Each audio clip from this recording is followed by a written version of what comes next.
Chapter 1. The Bath. I wonder if there's anywhere I can get a decent job, Xiaolan said as she sorted the laundry in the basket. They were in the usual laundry area, and one of the eunuchs had given her a load of dry clothes. Say, Maomao, you wouldn't happen to have any connections, would you? Xiaolan was into the last 6 months of her contract.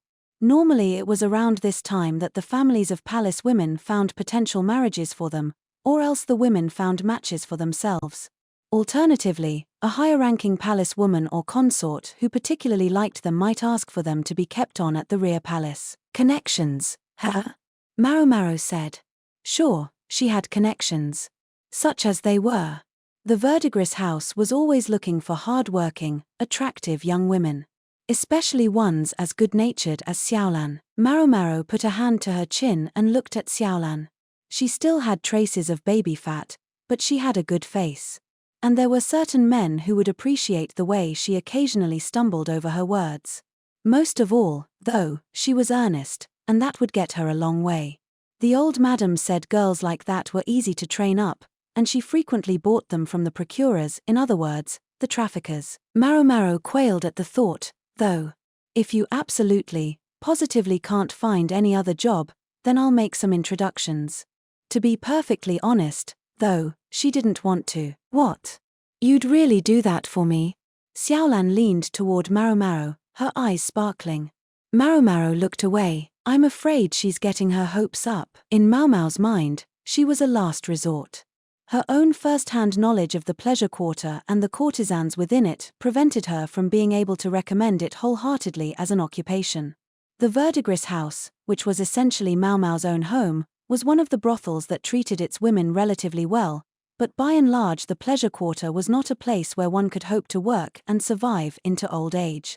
Chronic sleep deprivation and malnutrition, along with whatever diseases the customers might be carrying, conspired to end many a courtesan's life early.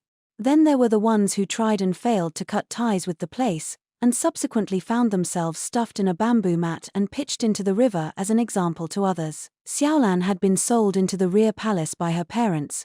When she left, it would be up to her to make her own way. It was understandable how that might produce some anxiety or drive her to start asking around about connections. Am I sure I don't have anything better? Maomao asked herself. It crossed her mind to recommend her to Jinshi, but then she shook her head. Introducing her to him would only get Xiaolan caught up in who knew what kind of trouble. Maybe the quack doctor, then. She crossed her arms and grunted, and then suddenly a face appeared. What's up? The speaker was a tall young woman with a unique hairdo and a distinctly non-courtly speaking style. Shui. Oh, Shui. Say, you wouldn't happen to know a good place to work, would you? They say a drowning woman will clutch at any straw, and Xiaolan was doing exactly that. Shui was only a maid herself, meaning her position was very similar to Xiaolan's. The chances of getting a useful lead from her were slim indeed, but Shui said something unexpected. You know, I think I just might. What? Really? Xiaolan all but grabbed onto Shui. The other girl glanced aside and pointed toward the center of the rear palace's southern quarter, where a large, low building stood. Maomao was well acquainted with it. It was the Great Bathhouse. It had been built during the expansion of the rear palace, in imitation of the harems of a nation far to the west. Well, it's not so much that I know one right now. But I think I know how we can get one, Shui said, and grinned. The building was huge, the bathing area in general big enough for 1,000 people, with a tub large enough for 100. There were 3 main bathing areas, a small chamber with an attached outdoor bath for the consorts, a second, larger bath where the trio was standing now, and the third, biggest bath, which the maids usually just took quick dips in. With a population as dense as that of the rear palace, it was all too easy for an illness to turn into an epidemic, so sanitation was paramount. This bath was part of maintaining that cleanliness. Out in the wider world, a bath usually meant simply washing one's body. One didn't get in a tub, but simply filled a bucket with water and washed with it, or otherwise wiped oneself down with a wet rag. In the pleasure quarter where Maomao had grown up, bathing in tubs was the norm, but many of the women who served at the rear palace didn't even know how to use them when they first arrived. Filling a tub with hot water was just that much of a luxury. In winter, palace women were expected to bathe once every 5 days, once every other day in summer. Washing away dust and body odor was all part and parcel, Maomao thought, of making life at the rear palace pleasant. It was also a chance to see if any of the consorts were subjecting the serving women to corporal punishment. It was much like how at the verdigris house, the madam had kept a close eye on the women to make sure none of the customers were abusing them and damaging the merchandise. The bathhouse could itself be a vector for spreading illness, but in this garden of women, sexually transmitted diseases were rare, and most of the inhabitants were young and healthy, so serious contamination was unusual. I knew we'd have the place to ourselves this time of day, Shisui said. It was still light out, and few other palace women were there. But why the bathhouse? Xiaolan asked. She had a washcloth in her hand and was wearing only a bathing apron, which left the curves of her body clearly visible, not that there were very many of them. You'll find out. Shisui was dressed the same way. Her body was awfully developed, though, compared to how youthful her face looked. Her chest was large enough to make Maomao's fingers flex unconsciously. Apparently Shisui dressed to hide her proportions. Shisui herself, meanwhile, grinned broadly and jumped into the bath. Hey! You have to rinse first. They'll get mad at you. Xiaolan cried. Yipes! It's hot. Shisui yelped even as she pulled off her apron. Her skin was turning red where she'd plunged in. Maomao grabbed a bucket and brought over some water from the cold water bath. Xiaolan sniffed, annoyed. HMPH. Have you never bathed at this time of day? The eunuchs only filled the tubs once a day, so they started with extremely hot water, and over time, it cooled down until it was the perfect temperature. During the warm season like this, therefore, not many people were eager to hop in the bath immediately after it was filled. But later on it got crowded, so those who did wish to take an early bath were allowed in. That was why Maomao and the others could be there now. Hee. I always come a little later, Shisui said. Maomao mixed cold and hot water in her bucket, then started to wet herself down. She used some shampoo she'd swiped from the medical office. As it bubbled, she wetted her hair and worked her fingers carefully along her scalp. Let me have some of that, Maomao, Shisui said and stuck out her hand. Maomao obligingly poured a bit of the shampoo from its bottle into her palm.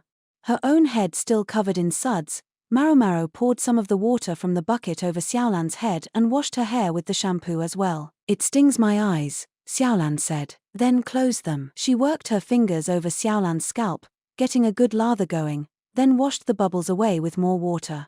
Xiaolan shook her head like a dog shaking itself dry, flinging suds in Maomao's face. I'm not a big fan of baths, she said. No. But they feel good, Shisui said. I agree. Maomao sought out a comparatively cool place in the tub and dipped her toes into the water. Concerned that the heat would go to her head, she put more cold water in her bucket and used it to keep her face cool as she soaked. Shisui slid into the tub like Maomao, while Xiaolan got in the cold bath. She was probably more comfortable there. Farming villages like her hometown usually didn't have a custom of bathing in hot water. Xiaolan rested her arm on the edge of the tub and looked over at the other girls. How is this supposed to be a connection to anything? Just look over there. Shisui pointed to the outdoor bath, usually the abode of the more important women of the rear palace, consorts and higher-ranking ladies-in-waiting. It was attached to the small chamber that was reserved for the consort's use. What's over there? Xiaolan asked. Shisui got up, took Xiaolan by the arm, and dragged her outside. She guided her over to a stone platform beside the outdoor bath. Hold on, are we even allowed to be out here? Xiaolan asked, a little panicked, but Shisui only grinned, stood by the platform, and tied a hand towel around her head. Well, now, Maomao thought. She thought she had a pretty good idea of what Shisui had in mind. She joined the others by the platform and tied a towel around Xiaolan's head.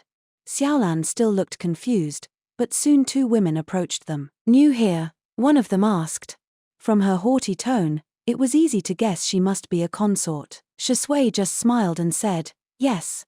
Then the consort laid down on the stone platform as if it were the most natural thing in the world. The other woman, evidently her lady-in-waiting, produced a bottle of perfume oil. Good and firm, please, the consort said. You've got it.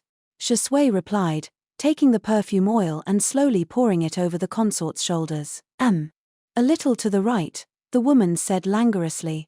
Her lady-in-waiting stood by, looking bored. Kind of doubt she's been with the emperor. Then, Maomao thought, taking some of the oil and rubbing it into the woman's legs and feet, trying her best to imitate Shui. Xiaolan did likewise. When a woman had been the emperor's bedmate, she would become the target of harassment from the other consorts and palace women. She would learn to be vigilant. No one in that position would let an unknown serving girl give her a massage. This woman, though, was flopped on the table like an octopus. She had a certain beauty, as all consorts must, but Maomao couldn't help noticing that her skin looked a bit abused. There were marks where her fine hair had been plucked. That really bugs me. How could it not? Maomao having been raised in the pleasure quarter. On impulse, she ducked back into the building, looking for something. What's that? Xiaolan asked quietly when she came back. Maomao was holding a thread about 60 centimeters long. You'll see, Maomao said. Then she struck up a conversation with the consort's lady-in-waiting. The other woman looked a little suspicious, but listened. At length, she sat down on the edge of the stone platform and held out her arm. Maomao ran the thread along it. The surface of the thread caught her hair and pulled it out. It doesn't hurt too much? Maomao asked. It's pretty uncomfortable, but it's sure better than a dull razor. The other woman seemed like a decent lady-in-waiting. Typically, this sort of thing was done after a good, thorough cleaning, but the women looked like they had already been in the bath, so it should be fine. I'll stop if it seems to be irritating your skin, Maomao said. She decided to start with just one arm. After carefully removing all the hair, she doused the limb generously in perfume oil. It was a good perfume, modestly scented. It didn't assault the nose. Well, let's see how it goes for now. When will you be around next? The lady-in-waiting asked with a glance at her mistress, who was melting on the stone table. When would you like? Say the day after next, maybe? Shui grinned at that. Xiaolan was working on the woman's thighs, still not quite sure what was going on. I see what she's going for, Maomao thought. If they didn't have connections, they could just make some. The bathhouse was an important venue, a place where they could meet the consorts, whom they could never normally get close to. By the time the satisfied consort and her attendant left, the next customer for their massage service was already waiting. Playing bathhouse attendant was tiring work. It took a lot of effort to massage someone's entire body. It wouldn't have been so bad doing just one person, but before they knew it, there was a line. They eventually learned that the lady who used to give massages here had recently reached the end of her contract. One of the middle consorts had taken a liking to her, and now she was employed in the woman's family home. In the wider world, bathhouse attendants were often treated as prostitutes, but there were only women here, so it wasn't an issue. However, perhaps because of the association, or perhaps simply because it was physical labor, many of the palace women didn't like doing this job. So it was that Maomao, Shui, and Xiaolan became the go-to women for massages. It meant that much more work to do. Maomao and the others were, after all, supposed to be handling laundry, but it brought its benefits. Here, have this.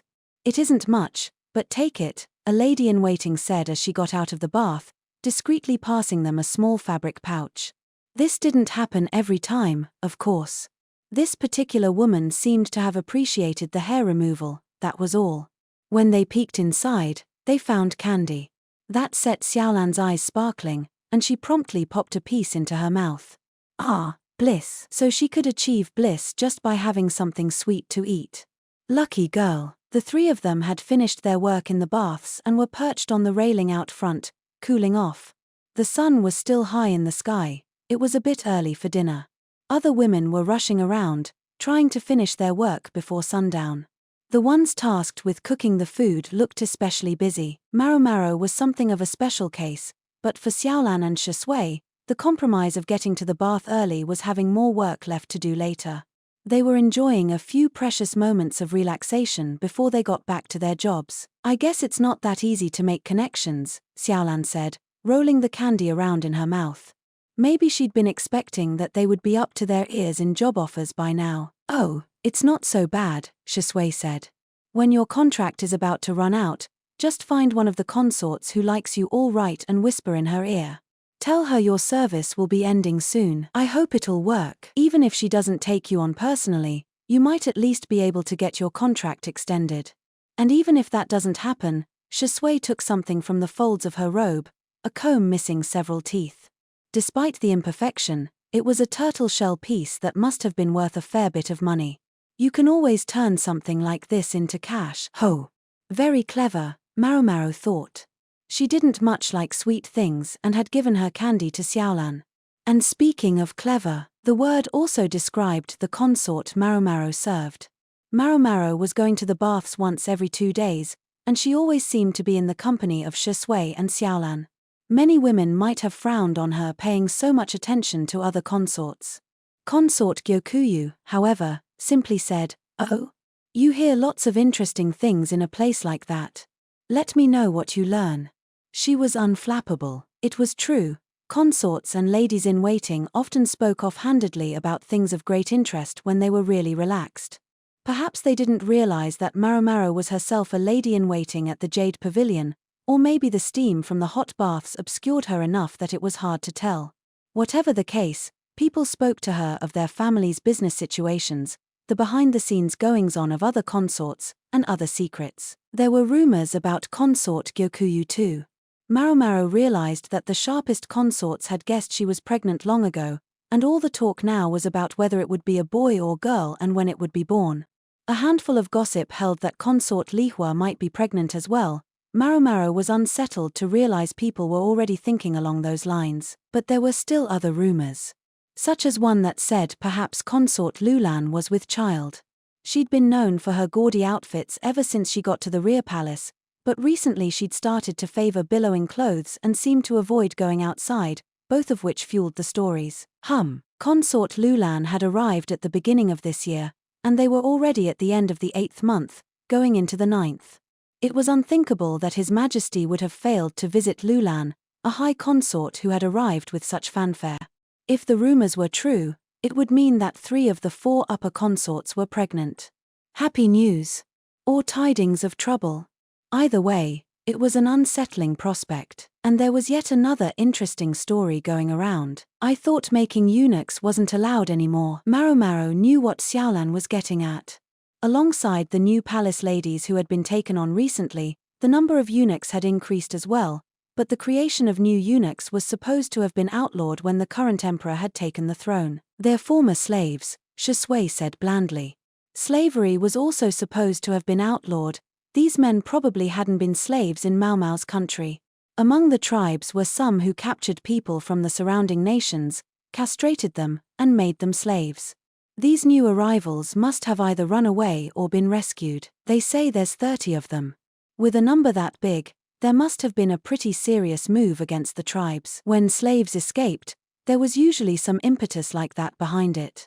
Maomao recalled there'd been some issue with such an expedition the year before. Maybe the men had been rescued then.